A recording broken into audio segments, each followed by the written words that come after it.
The village of Aravelle lay nestled in the valley of a great, forgotten mountain range, its people known for their closeness to nature, and the strange magic that hummed beneath the earth. It was a quiet place, where time seemed to slow, and where the rhythms of the land dictated the pace of life. Among the villagers, there was one who stood out, though no one knew his name. He was the stranger who had wandered into their lives, a man broken by illness, only to be saved by the mysterious touch of a woman who seemed to possess the kind of magic that defied explanation. Her name was Isolde, a healer and herbalist, whose reputation stretched far beyond the borders of the valley. She had an almost ethereal quality, pale skin like moonlight, eyes the color of the deepest forests, and hands that could soothe pain with a single touch.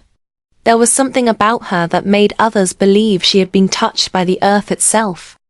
The man had arrived at her doorstep one evening, feverish, pale, and lost his mind, clouded by an affliction that no one in the village could identify.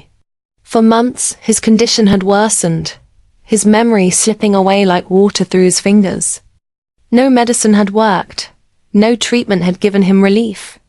But Isolde had a gift, a knowledge of rare potions and remedies that came from an ancient lineage of healers who had once whispered secrets to the stars themselves. And so, she had brewed a potion. The night he had taken it, his fever had broken almost instantly, his mind clearing as though waking from a long, heavy sleep. He had looked into her eyes with gratitude, but there had been something else there, an unspoken bond, a connection neither of them fully understood.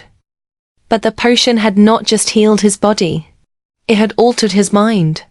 The days that followed blurred like a dream, the memories of the woman who had saved him slowly fading until they were nothing more than faint, distant echoes. The more he recovered, the more his connection to her seemed to dissolve. A week passed, and then two. He forgot her name. He forgot her touch. And eventually, he forgot her entirely. One autumn morning, years later, the man returned to the village. His help had fully returned, and with it, his memory, though not all of it.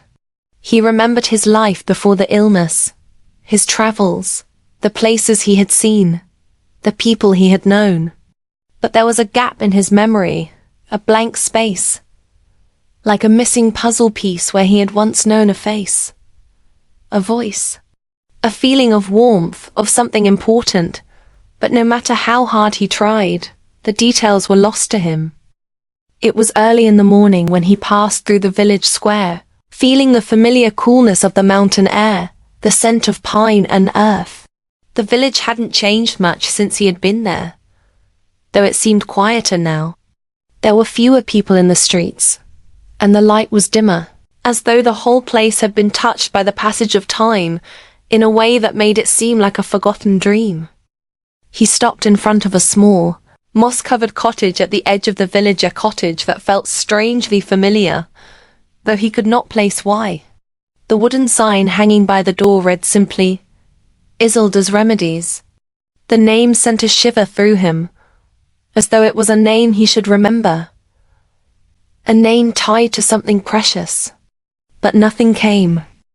He knocked hesitantly, his heart thudding in his chest. A moment passed, then the door creaked open. Standing in the doorway was a woman with skin like porcelain, her hair the color of rich, dark earth. Her eyes, a deep forest green, met his with an unreadable expression. "Can I help you?" she asked, her voice soft, yet carrying a note of something he couldn't place. He swallowed. I don't know. I think I knew you once."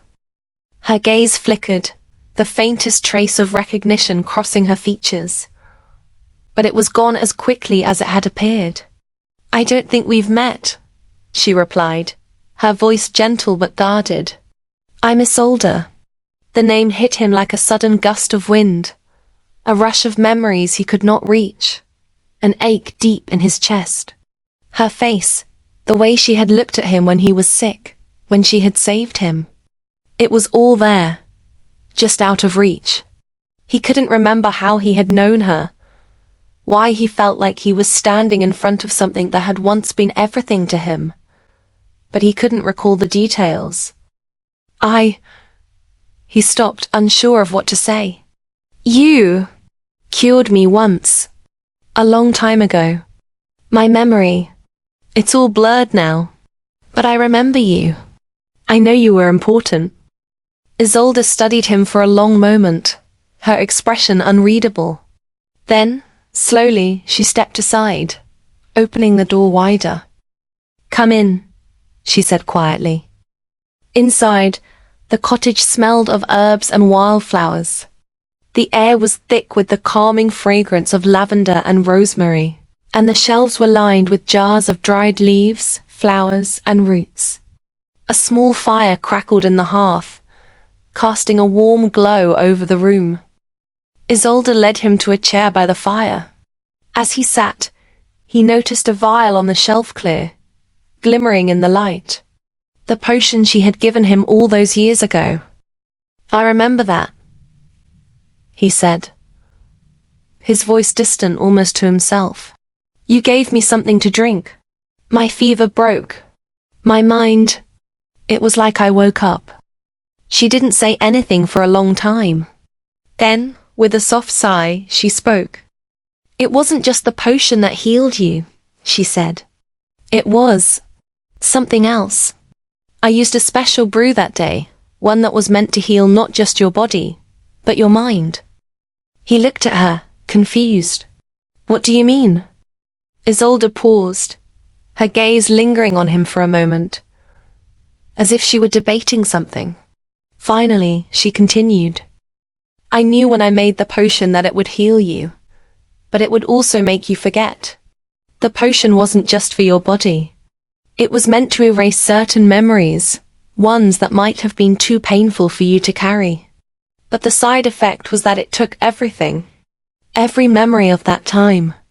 Every moment between us. The words hung in the air between them, thick with meaning. He felt a pang in his chest, a deep ache that seemed to come from somewhere far beneath the surface. But I don't understand. Why would you want me to forget? He asked, his voice low. Isolde looked down, her fingers playing with the hem of her sleeve. Because it was the only way to save you, she whispered. The memories were too painful. I didn't want you to suffer. So I made the choice. But I knew that one day you would come back. And maybe, just maybe, you would remember. He stared at her, trying to grasp the full weight of her words. And then it hit him the truth. Like a sudden flash of lightning. He had been sick, yes. But there had been more than that. There had been something between them. Something deep and tender. They had shared something that neither of them could speak of. And she had taken that away for his sake. To spare him from the agony of remembering. His heart clenched as he realized what she had done. She had saved him. But in doing so, she had also given him the gift of forgetting the very thing that had made him whole. I remember you now, he said softly, his voice thick with emotion. I remember everything. Isolde nodded, a faint smile tugging at her lips, though her eyes were sad. I know, she said, her voice barely above a whisper. But the question is, will you forgive me? For the first time in years, the man's heart was whole again, the missing piece restored. And though the memories had been taken from him, the love between them, unspoken and quiet, had always remained, waiting to bloom once more. And this time, he would hold on to it,